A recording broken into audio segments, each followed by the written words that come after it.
현대에 살고 있는 사람들은 다이어트에 대해 많은 생각을 합니다. 하지만 오늘 결심한 다이어트를 언제나 내일로 미루는 사람들이 있죠. 심지어 스트레스를 해소하는 방법 중 하나로 폭식을 하는 사람들도 있습니다. 맛있는 음식을 먹는 것으로 스트레스를 풀 수 있다면 얼마나 좋을까요? 스트레스를 받으면 왜 폭식하게 되는지 그 이유를 심리학으로 풀어봅시다.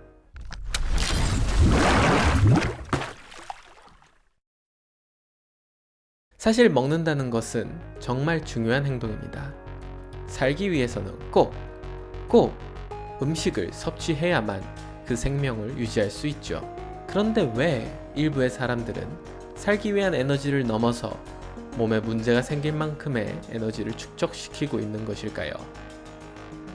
사실 현대 사회에서는 먹을 수 있는 음식이 많이 있고 많은 에너지를 몸에 축적해야 할 이유는 없습니다.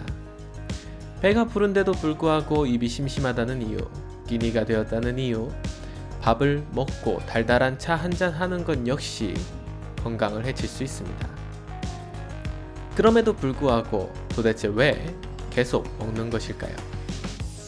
이 모든 것을 설명할 수는 없지만 심리학에서는 어떤 사이클로 일부분을 설명할 수 있습니다. 대부분 직장, 학교, 가정에서 많은 사건을 겪고 특정 스트레스를 계속 되새김하는 경우가 있습니다. 이미 해당 사건은 지나갔지만 또 이런 일이 있으면 어떡하지? 내일 회사 가서 상사가 화를 내면 어떡하지?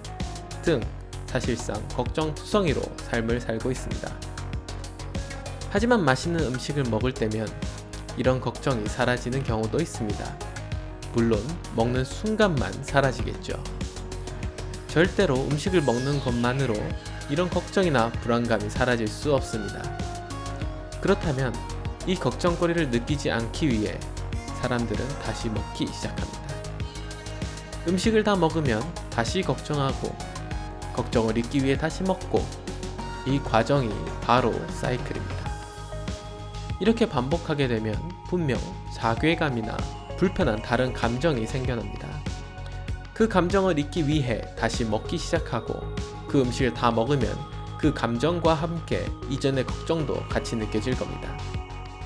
이렇게 여러 감정들이 복합적으로 만들어지게 되며 이 음식을 먹어야만 하는 이유가 만들어집니다. 이런 폭식이 이어지게 되면 자신의 몸이 아름다움에서 점점 멀어지게 되고 더 큰 자괴감이나 우울감이 느껴지게 될 것입니다. 다이어트를 하고 싶어도 먹는 것을 멈추는 건 이미 어려운 일이 되어버렸죠. 이런 사이클이 과연 폭식으로만 나타날까요? 물론 그렇지 않습니다. 상황에 따라 약물, 게임, 폭력 등 여러 방식으로 나타날 수 있죠. 물론 이렇게 몸에 좋지 않은 사이클이 있는 반면 몸에 좋은 방식, 사회적으로 좋은 방식으로 나타나기도 합니다. 대표적인 예로 운동, 여행, 담화 등이 있겠죠. 스트레스를 해소하는 방법은 여러 가지가 있습니다. 하지만 당신은 자신의 몸을 해치고 싶으신가요? 아니면 건강하게 행복하게 살고 싶으신가요?